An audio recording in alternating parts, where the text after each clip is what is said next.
Está no ar, Federal. Rádio Instituto Federal. Informação, cultura e entretenimento à sua disposição no smartphone, computador ou tablet. No ar, Rádio Instituto Federal. Olá, tudo bem com vocês? Está no ar mais um programa Papo de Gente Grande. Eu sou o professor Fábio Machado e estamos agora com mais uma edição fresquinha para você, ouvinte, espectador da Rádio e TV Instituto Federal. Vamos lá. Cursar uma pós-graduação.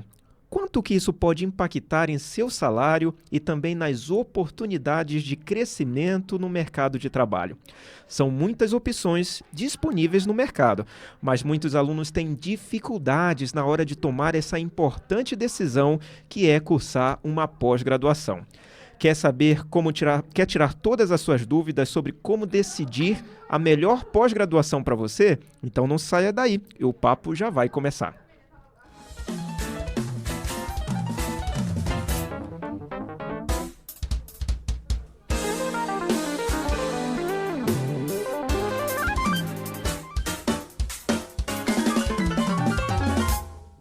Olá, tudo bem? O papo de hoje fala sobre pós-graduação.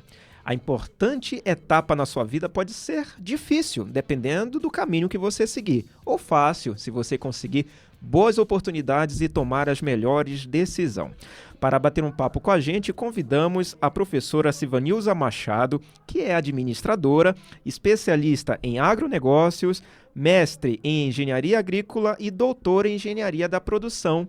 Professora, muito obrigado por sua presença aqui hoje. Olá a todos. Eu que agradeço, professor Fábio, pelo convite. É um prazer estar aqui e poder contribuir com todos. Ok, muito obrigado, professora. Nós vamos falar sobre a questão da pós-graduação.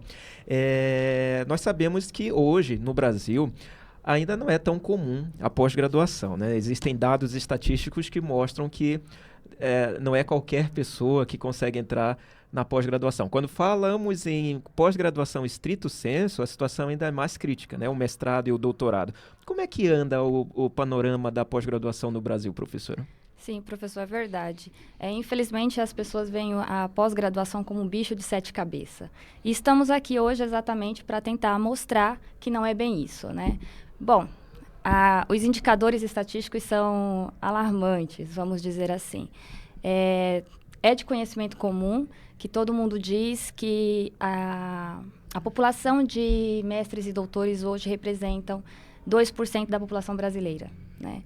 Eu fiz uma breve análise estudando aí os dados do CNPq, né, da CAPES, que é a Coordenação de Aperfeiçoamento de Pessoal de Nível Superior. E com os dados obtidos de 2003 a 2013, nós percebemos que esses 2% não apareceram. Na verdade, o valor é muito menor, é um quarto disso, é abaixo de um quarto disso, chega a menos aí do que 0,5%. Então, às vezes a gente pergunta, né, o que falta para as pessoas estarem ingressando na pós-graduação, que receio que elas têm, né, de estarem ingressando num curso de pós-graduação. A senhora falou, não chega nem a 0,5%, incluindo tanto as pós-graduações lato sensu... Não, só estrito sensu, mestrado e doutorado não chega a 0,5% não chega a da 0,5% população. Da população. Se a gente for analisar 2003 para 2013, né, que foram os dados que eu analisei, e 2016 também com a base do CNPq, o que a gente nota é que a população de mestres e doutores não avançou proporcionalmente ao crescimento da população brasileira, né? Então, possa ser que isso antigamente os 2% eram realmente fiéis, né? Mas eu não encontrei esses dados. Agora, por que será que acontece isso, professor? Por que as pessoas ainda têm, não sei, se é medo de fazer ou é porque realmente não existe estrutura no país para receber as pessoas que querem fazer ou as pessoas não querem mesmo fazer? Não, eu acho às vezes que é falta de conhecimento, né? Dos próprios estudantes. É algo, acho que ainda é um processo cultural que vem crescendo, né? Se a gente for olhar até o quadro da graduação, está crescente no Brasil, mas se pensarmos nas últimas 2 décadas, esse quadro era bem inferior, né? Então, houve um crescimento? Houve um crescimento. Por exemplo, o mestrado, aí estamos falando de estrito sensu, né? Depois vamos explicar o que é o lato sensu, o que é o estrito sensu. Mas o mestrado, né, estrito sensu, a variação de crescimento foi de 6%. Com relação ao doutorado, nós tivemos aí uma variação similar de 7%. Agora, quem cresceu bastante foi o mestrado profissional, com 12,5%. Então, pessoas. nesse período analisado, né? Agora, talvez seja um indicativo, professora, que muitas pessoas já chegaram até mim e falaram: não, esse negócio de mestrado e doutorado é só para quem é nerd, é para quem é muito inteligente, não é para área mim. Acadêmica, né? Isso, é para quem fica lá no laboratório, pesquisando. E eu acho que existe um pouco dessa imagem, e as pessoas têm essa imagem do que é o mestrado e o doutorado, e talvez nem acreditem que elas poderiam fazer, né? Não é para mim isso, né? É o que eu falei, é falta de esclarecimento, né? Porque você tem os cursos de especialização que são voltados para profissionais, né? Da área empresarial mesmo, né? Que são os cursos lato sensu. Então, você tem especializações, você tem o próprio MBA, que estão voltados para a empresa, para comércio, para negócios. E o estrito sensu está voltado mais para a área acadêmica mesmo, para a questão de pesquisa, para quem quer atuar na área acadêmica, para os professores e tudo mais. Muitas instituições divulgam que fazendo pós-graduação o seu salário costuma aumentar. Isso é um fato, né? Ele tem mais oportunidades aí no mercado? Tem, com certeza, né? As empresas hoje que estão investindo em pessoal, eles valorizam a questão da pós-graduação porque eles sabem que a pós-graduação é um momento, é diferente um pouco da sala de aula da graduação, né? Então, lá você vai encontrar pessoas de diferentes empresas, de diferentes negócios, que vai ser mais uma sala onde teremos um encontro, onde as pessoas podem estar discutindo suas experiências e cada um contribuir com a experiência do outro, contar como que acontece na sua empresa. Isso se torna algo muito bacana, né? Porque você termina trocando essas experiências e levando isso para a tua empresa. Então, há uma valorização desse profissional. Ok, professora. E assim, tá, beleza. Então, ele ficar só na graduação, hoje em dia, com esse mercado cada vez mais competitivo, né? Está cada vez mais difícil, então precisamos investir. Agora, a pessoa decidiu cursar uma pós-graduação, né? O que é que ele faz? Qual é o primeiro passo, assim, na hora de tomar essa escolha? Assim, eu quero fazer uma pós-graduação. Legal. Boa pergunta, professor. Essa eu acho que é o passo mais difícil. É a pessoa saber escolher qual curso ela quer fazer. Eu acho que isso é a parte mais difícil do processo. É você saber o que você quer fazer, né? Porque nós costumamos dizer o seguinte: se você gosta daquilo que você faz, né, por mais que você enfrentará obstáculos, você irá enfrentar aquilo porque você faz o que gosta. Mas quando você faz aquilo que você não gosta, qualquer motivo é um ponto para você desistir. Então, o que eu recomendo, né? A graduação ela já é uma base para isso. Então, a pessoa, quando ela está na graduação, por exemplo, né, no meu caso, fiz administração. E aí, na disciplina, aliás, na área de administração, você vai ter várias disciplinas. Você terá a parte de disciplinas de finanças, recursos humanos, né, contabilidade. Então, a própria graduação já é uma base para você escolher. Então, se você se identifica mais com a disciplina de finanças, você pode já saber que a pós em finanças talvez já seria algo interessante para você. Se você se identifica mais com a disciplina de gestão de pessoas, você pode já entender que a pós voltado para a gestão de pessoas já é mais interessante para você tentar fazer esse processo. Agora, como você falou, é difícil tomar essa decisão, né, de qual curso fazer. Tem alguns caminhos que esse estudante poderia tomar para ele ter realmente certeza se é aquilo mesmo que ele gostaria de fazer, aquele curso que ele gostaria de estudar? Bom, eu acho que aí ele pode também, por exemplo, né, que isso é algo que muitas pessoas não sabem, mas ele poderia ingressar, por exemplo, se ele se interessar por recursos humanos, ele poderia procurar, né, uma pós voltada para recursos humanos e conversar com o coordenador da instituição e verificar a possibilidade de ser um aluno ouvinte, é o que nós chamamos de aluno ouvinte. Então, geralmente, os programas de pós-graduação, eles oferecem essa oportunidade. A pessoa, ela se inscreve, se mantém ali por um período, né, um semestre, participando do programa, verificando a metodologia dos professores, conhecendo até mesmo os professores, conhecendo a estrutura do programa, e aí ela vê naquele um semestre se é realmente aquilo que ela quer fazer. Então, isso normalmente as pessoas não sabem que podem fazer isso. Elas não precisam ser estudantes regulares, né, que passam por todo o processo antes. Ela pode iniciar já sendo um estudante ouvinte e ter certeza se é aquilo que ela quer para a vida dela. Isso no caso do mestrado e do doutorado, também na especialização? Também... A especialização eu já penso que é algo diferente, né? Porque normalmente a pessoa que procura a especialização, ela já está no mercado de trabalho, ela já quer se especializar naquilo. Certo. Né? Então aí ela já vai mais focada. Então ela trabalha e ela quer se evoluir, ela quer se especializar mesmo.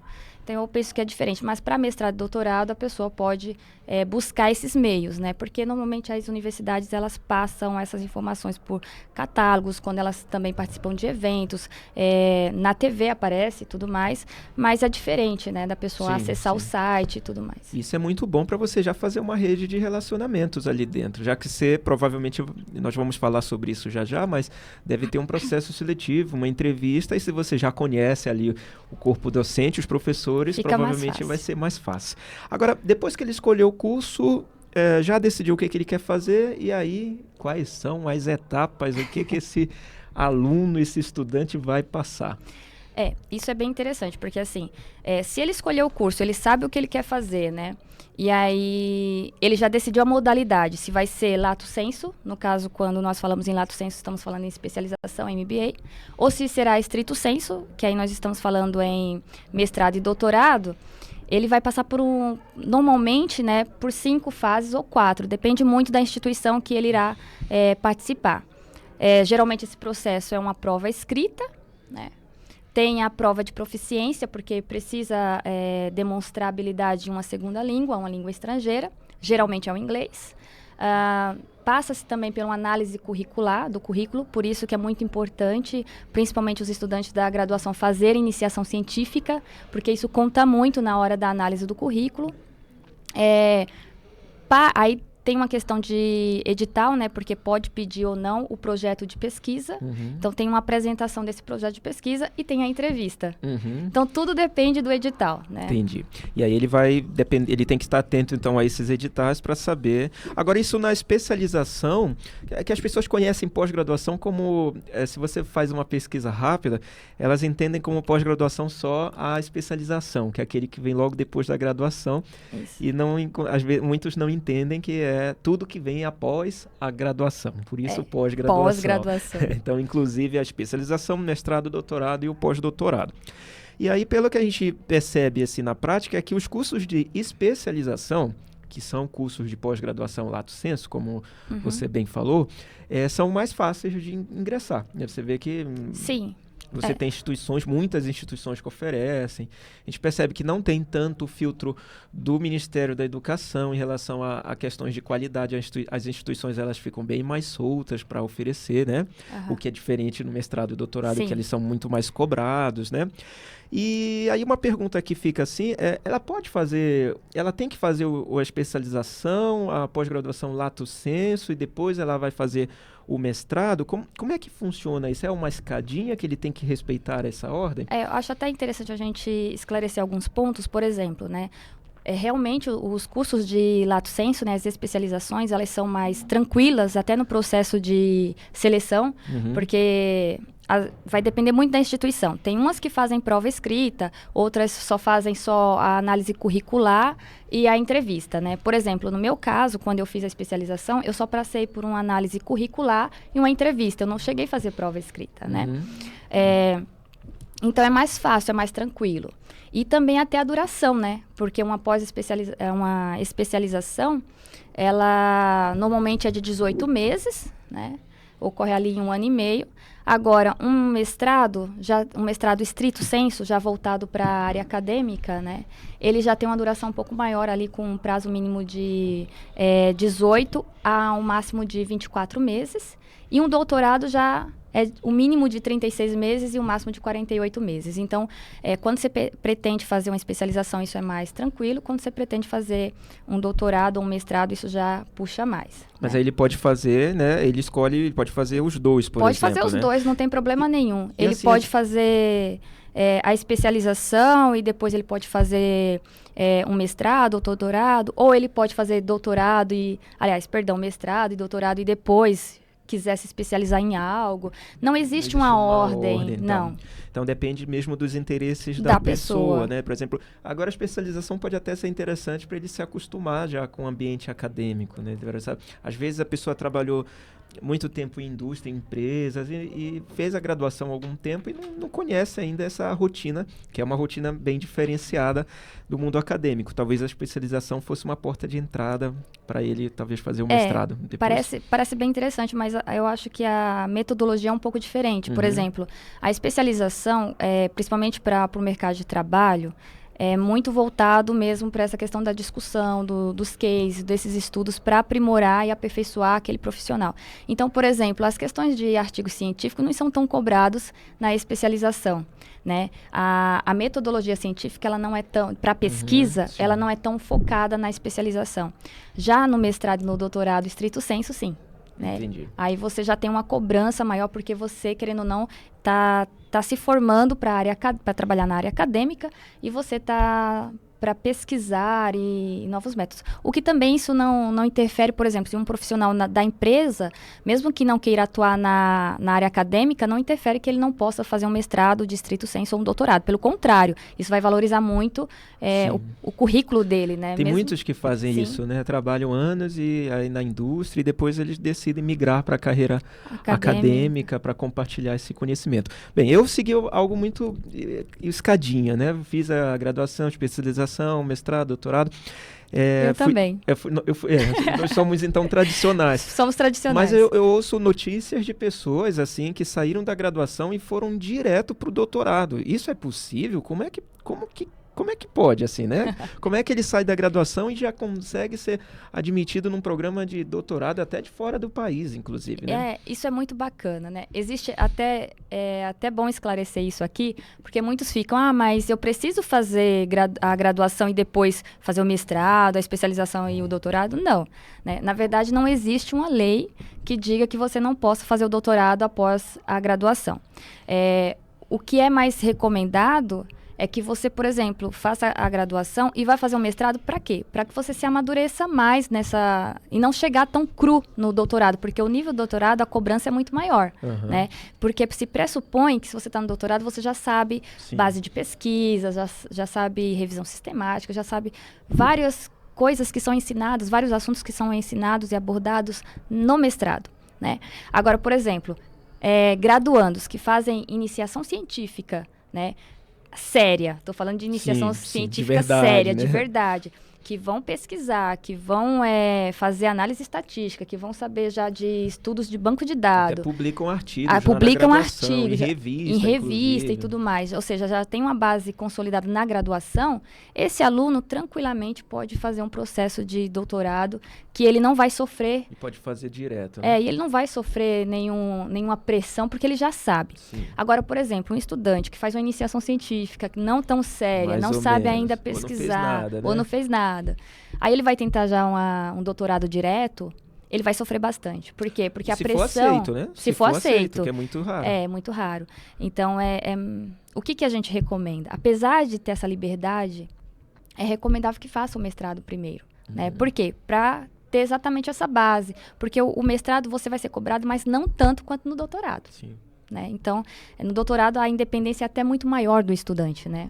O orientador passa as orientações e espera que você caminhe com seus próprios pés. Inclusive, teve o caso, esse exemplo que eu dei agora foi de um aluno do Instituto Federal, eu acho que é do Ceará, foi Instituto Federal do Ceará, que conseguiu ser aceito em 2 doutorados diretos, eu acho que um na França e outro em outro país. Então, esses estudantes realmente são os estudantes. Mas então, eu fui ver a carreira dele dentro do Instituto Federal, e você vê que ele fez iniciação científica, ele participou de feiras científicas, participou de congressos científicos, publicou em 2 artigos científicos em revistas, então junto sempre com professores. Então ele fez uma uma carreira acadêmica na graduação que realmente o destacou. Esse foi o grande diferencial. Mas isso é uma exceção da exceção. Né? É muito verdade. difícil. Então, se você não tiver esse mesmo perfil aí, é melhor seguir o tradicional.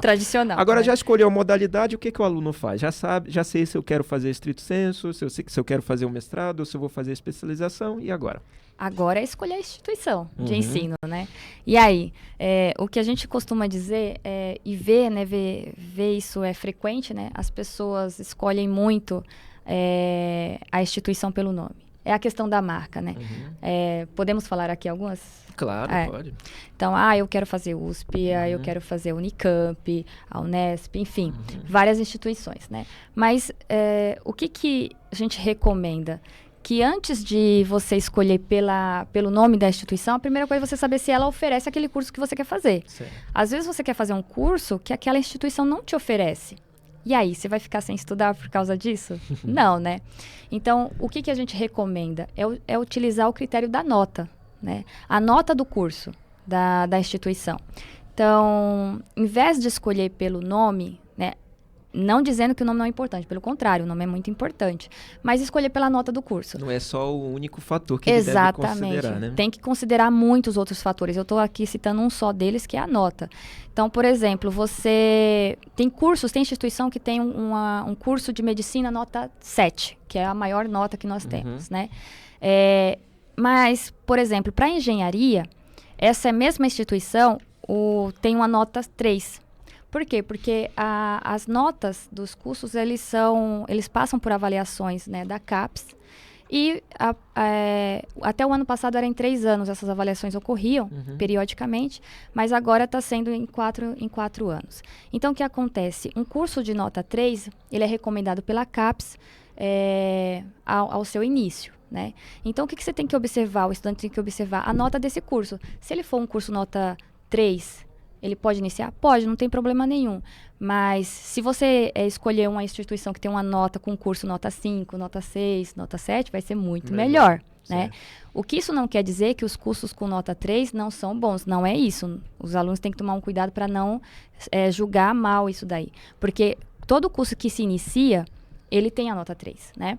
Mas, por exemplo, o que você tem que avaliar é, por exemplo, uma instituição está com 40 anos no mercado oferecendo o mesmo curso com nota 3, significa que nesses 40 anos ela não progrediu. Ela não teve um bom desempenho porque ela já passou por várias avaliações. Não conseguiu melhorar, Não conseguiu melhorar. Então tem que tomar um cuidado com isso. É só esclarecer essa questão das notas. Você está ouvindo aí nota 7, eu acho que você deve estar acostumado que nota 7 não é tão bom assim. mas a escala da avaliação dos cursos de pós-graduação, mestrado e doutorado vai de 1 a 7, né? Sendo 3 a nota mínima para você conseguir ser aprovado, ter aquele curso aprovado para continuar suas atividades. Então, 3, 4, 5, 6 e 7, sendo 7 é a nota máxima. Dependendo da área, só para vocês terem uma noção, por exemplo, a administração. São 2 instituições só que têm a nota 7, que é a nota máxima no país inteiro. Então, é uma nota muito difícil de conseguir, né? Então, a partir, se você observar uma instituição com nota 5, já é considerada uma instituição nível de excelência já. Sim. Só para esclarecer, quem quiser saber, mas onde eu consigo verificar isso? Isso é uma pergunta interessante. Na base da CAPES, chamada Sucupira, né, a plataforma Sucupira, você tem todos os dados. Você pode olhar as instituições por programas, por cursos e pela nota. Então, você consegue saber, antes mesmo de ir até a instituição, você já consegue, pelo programa Sucupira, já olhar todos os dados da instituição e saber qual que é a avaliação dela. Mas antes de julgá-la pela nota 3, né, olhem aí o tempo de oferecimento desse curso, né? Tá, eu vou tentar ser bem sucinto aqui, um comentário rápido, assim. Por exemplo, o que é avaliado pelo Ministério da Educação para atribuir, eles devem estar em dúvida, o que é uma instituição nota 7, nota 6, né? Só se for bem sucintamente para ver se esclarece. Com relação à avaliação da CAPES, geralmente eles utilizam vários critérios para poder aumentar o nível, a nota do programa, né? Eu sei de alguns, né? Mas não todos, porque os critérios são bem... Então, por exemplo, a quantidade de publicação de artigos científicos. Pelos alunos, pelos professores. Principalmente pelos estudantes, né? com os orientadores como coautores, né? Mas a pesquisa sendo feita mais pelos estudantes. Então, eles valorizam muito isso. A questão, por exemplo, da quantidade de estudantes que se formam dentro do prazo. Então, por exemplo, quando o estudante ingressa num curso e ele vai se arrastando e ele não consegue chegar naquele prazo e não se formar, isso é muito ruim para o programa, né? Então, isso são apenas alguns dos critérios, mas existem diversos critérios. A própria infraestrutura da instituição, a questão de laboratório, a internacionalização do programa, de você chegar fora do país, publicar fora, uma né? série de quesitos, né? Então, por exemplo, assim, os estudantes têm que entender que quanto mais eles publicarem, pesquisarem, isso é muito bom para o programa deles. Por exemplo, eu acabei de sair do doutorado. Então, quer dizer que eu não tenho mais ligação com o programa? Não. Quanto mais eu publicar com o nome do programa, melhor para o programa e para mim também. Isso é bom. Porque isso vai elevar o nível de desempenho do programa e vai elevar o meu currículo. Claro, isso é bom. Agora, uma curiosidade, professora. As instituições públicas são melhores que as privadas? Olha, Fábio, essa questão é muito polêmica, né? E aí eu vou falar mais da minha experiência mesmo, né? Como eu estudei, né, a especialização, mestrado em universidades públicas e o doutorado em uma universidade privada, eu tenho essa experiência para dizer, né? Então, assim, o que eu notei particularmente, né? Por exemplo, principalmente no mestrado, a pressão era muito grande, né? Tinha uma exigência muito grande dos professores e tudo mais. E aí eu achava que quando eu fosse fazer o doutorado ia ser mais tranquilo, porque eu estaria numa instituição privada, o que foi algo bem falho da minha parte, foi algo bem errôneo da minha parte, porque a pressão foi ainda maior. Obviamente que você espera que seja maior, porque eu estaria fazendo o doutorado, mas o que vale, a questão da qualidade mesmo, eu não senti a diferença, né? Pelo contrário.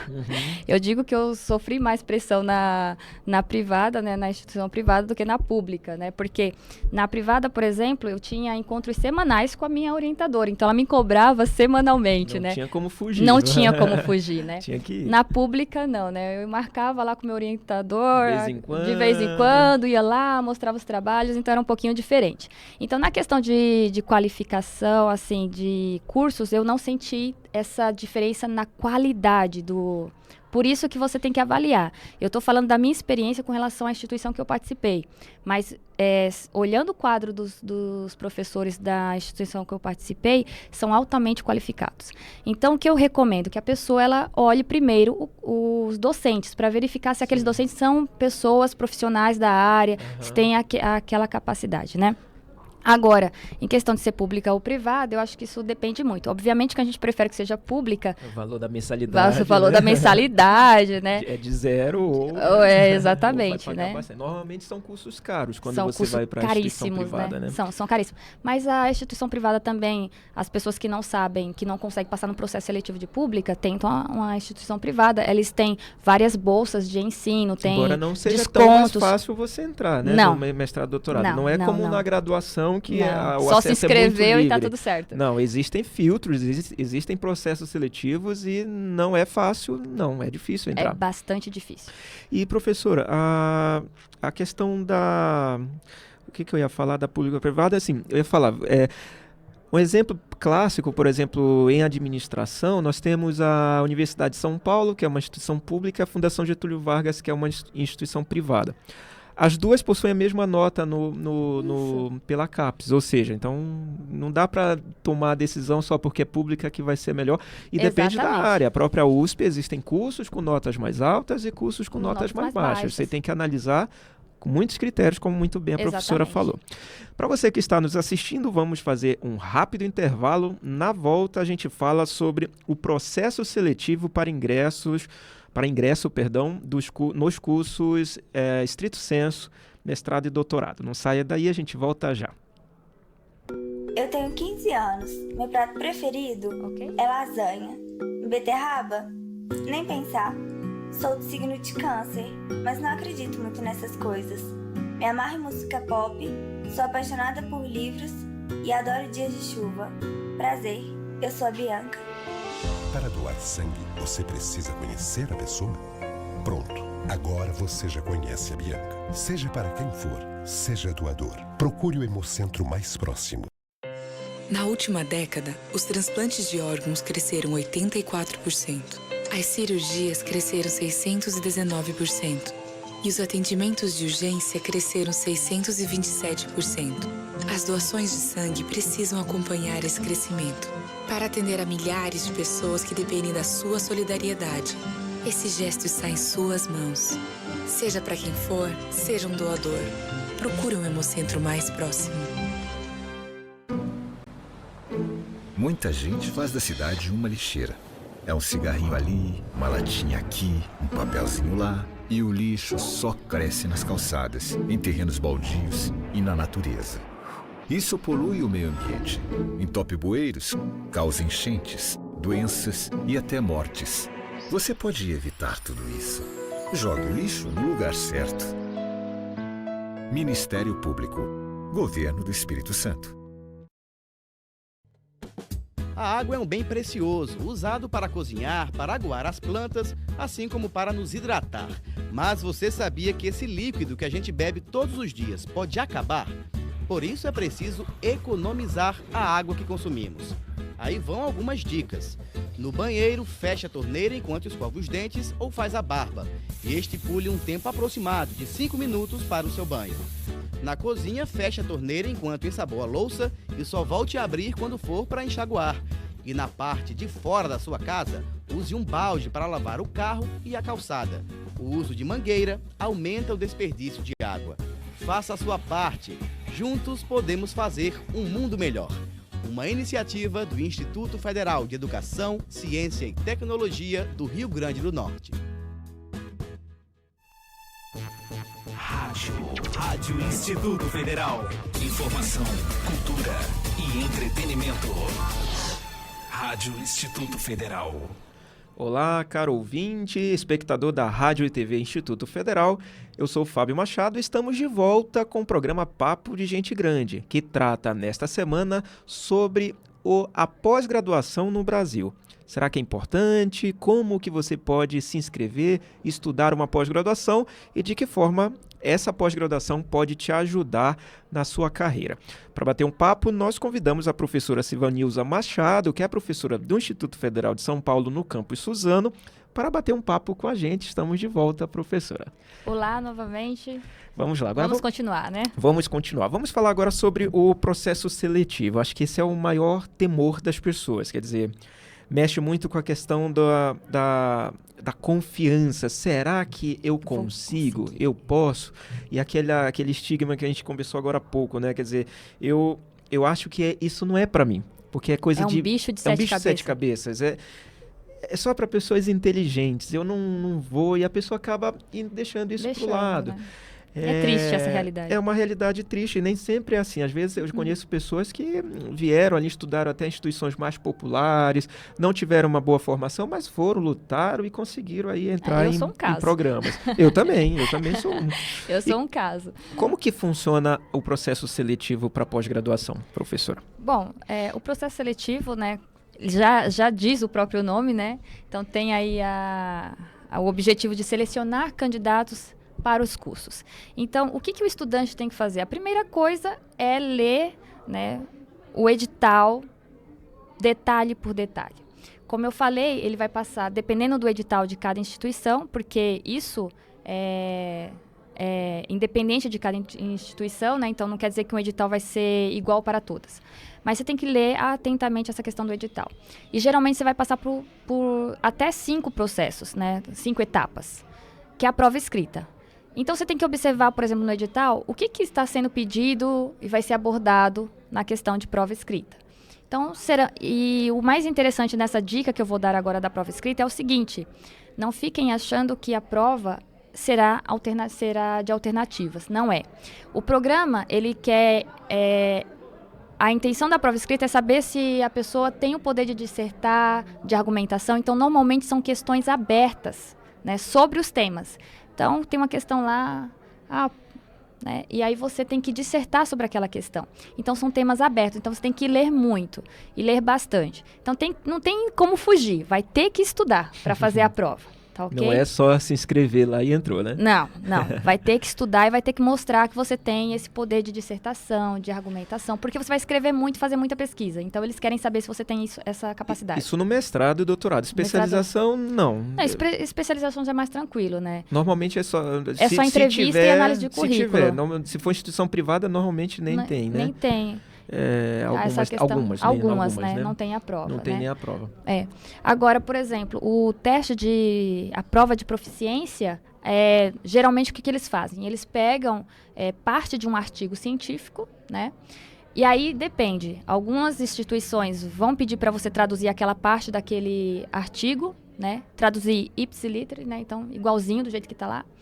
Outras não, outras vão fazer questões. Eu passei pelos dois, né? Então, em Dourados, a gente tinha questões sobre o tema e você tinha que responder pela sua interpretação do texto em inglês. Já na Unip, eu já passei pelo processo mesmo de tradução. Então, vejam como o inglês é importante, né? Corram aí atrás da professora Eliana. Professora Eliana, por favor, contribua aí com os estudantes. Para quem não sabe, professora Eliana, para quem não é daqui de Suzano, é a professora de inglês aqui do campus. Tá? Então, pessoal aí de fora, corram aí atrás dos professores de inglês. Né? Das suas instituições. Né? Agora, professora, a gente percebe que a língua inglesa é muito importante aí, não apenas para o mestrado e doutorado, mas para tudo que você faz. E então é importante que esse aluno, na verdade, ele não deixe para estudar o idioma só quando ele tiver interesse em fazer a pós-graduação. Ele tem que já estudar antes, né? Já estudar antes, já se preparando. Ele não precisa ser fluente em inglês, ele tem que conhecer entender. Alguns termos técnicos, conhecer um pouco sobre a área, né? Por exemplo, engenharia de produção. Então, eu vou buscar os termos técnicos voltados para a área de engenharia de produção. Então, qual que é a tua área? É essa? Então, foi esse curso que você escolheu? Procura ler artigos já voltados para aquela área, tentar já gravar ali alguns termos técnicos, estudar mesmo. Então, não tem como fugir disso. E hoje você tem tantas possibilidades, né? Você tem aplicativos onde você pode treinar inglês, você tem cursos, cursos gratuitos. Então, olha, um leque muito grande de possibilidades. Agora, é verdade que no doutorado, além do inglês, o inglês ou outro idioma, é preciso até ter mais de um idioma? É verdade. Por exemplo, se no mestrado você fez a sua proficiência, a sua prova de proficiência na língua inglesa, quando for no doutorado, você precisa fazer ela em uma outra língua, no caso o espanhol. Foi o meu caso, né? Eu fiz o doutorado, eu fiz o mestrado a língua inglesa e no doutorado o espanhol. Necessariamente o espanhol, não. Por exemplo, tem colegas que quiseram fazer alemão.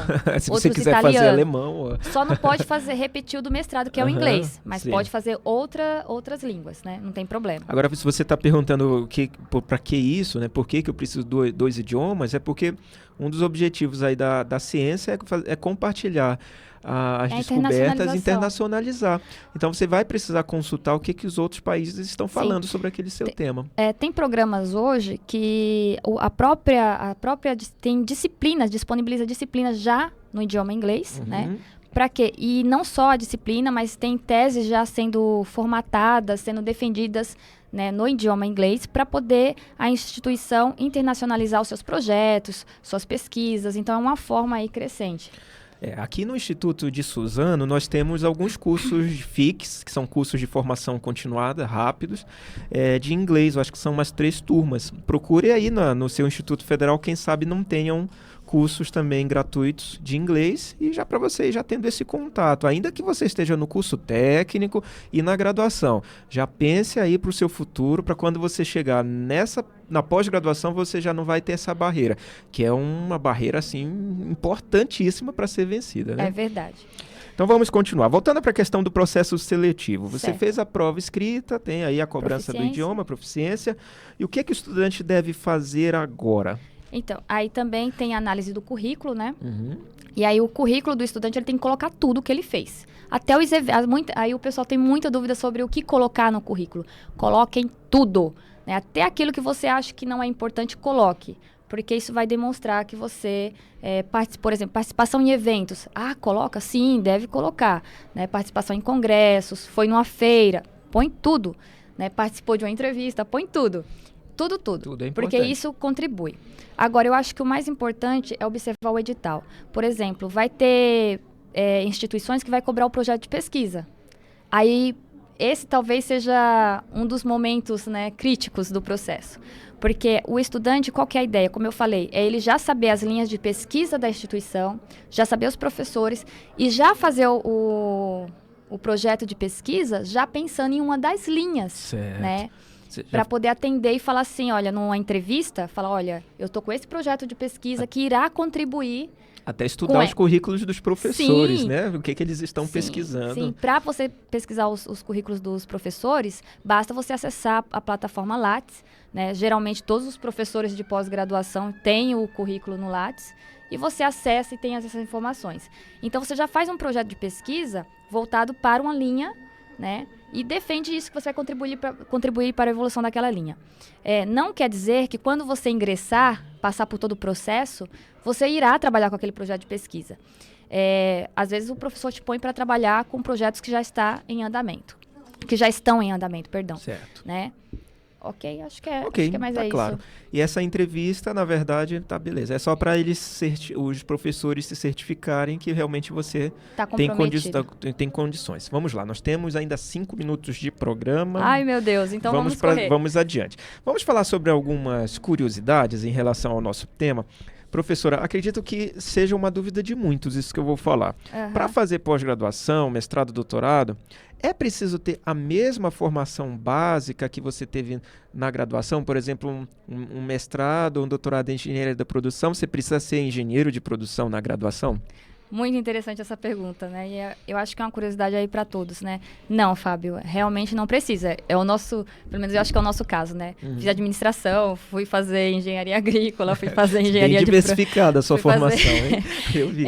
Engenharia de produção, né? Mas elas estão em áreas correlacionadas. Então, eu acho que isso que é importante é a pessoa ter o bom senso, né? Por exemplo, eu também fiz logística, né? E aí eu fiz logística e vou querer fazer, minha formação básica é logística, eu vou querer fazer uma pós em medicina, né?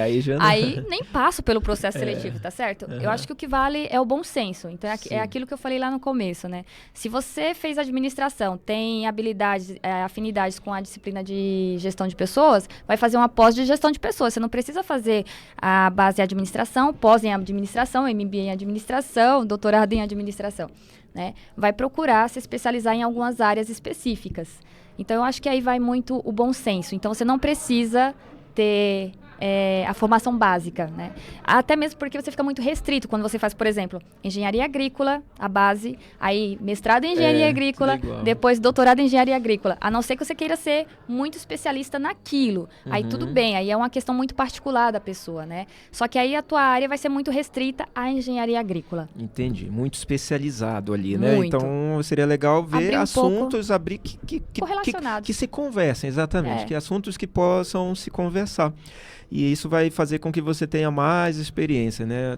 Sobre a minha, por exemplo, específica, eu fiz administração, depois fiz RH, depois fiz gestão administrativa na educação, depois fui pro EAD, e aí foi uma mistura toda também, né? Mas isso a gente percebe que você consegue fazer essa comunicação. A gente já falou agora há pouco sobre a questão do fazer o doutorado direto, então isso já foi esclarecido. Agora, gostaria de dar algumas outras dicas, outras coisas que você poderia falar para quem está nos assistindo, que tem interesse um dia em ser um doutor, porque eu acho que isso é um sonho de muitas pessoas, né? Sim. Principalmente, olha assim, acho que você agora, recém-formada no doutorado, você vai ouvir muito, assim, dos alunos e, puxa, a senhora é doutora, queria tanto chegar a ser doutora, mas muitos colocam como um sonho, como uma coisa muito distante. Assim como eu tinha, não sei você, mas eu estava muito distante há 10 anos, né? A gente fica muito distante disso, né? O que você poderia falar para esses sonhadores que estão nos assistindo aí na luta diária por novos conhecimentos? Para não desistirem. Quando a gente tem um sonho, a gente tem que correr atrás. Tem que ir à luta, né? E não deixar com que simples barreiras da vida nos atrapalhem e nos bloqueiem isso, né? Não existe coisa mais triste do que você chegar, né, a uma certa idade da sua vida e você estar arrependido de coisas que você não fez, né? Por exemplo, por experiência própria, né? Eu trabalhava na empresa, né? E aí, quando eu saí da empresa, eu fui atrás mesmo de estudar e tudo mais. Como o professor Fábio falou, realmente quando você não está não faz parte desse processo, você acha que é algo bem distante de ti, assim. impossível. Mas se você seguir, né, alguns passos, que foram esses que nós falamos aqui, né? Se você seguir alguns passos bem criteriosos e você se dedicar, por exemplo, né, na época que eu fui fazer o processo, eu me dedicava 2 horas por dia ao estudo. Então, eu acordava, sempre tomava café e depois do meu café eu me fechava no quarto e ia estudar.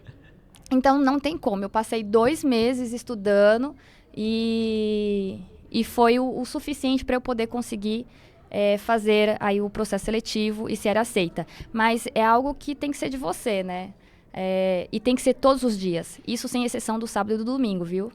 Né? Então vai ter que largar a mão de algumas coisas. Né? E também eu acho uma coisa interessante, não ter medo dos desafios, reforçar o que você falou.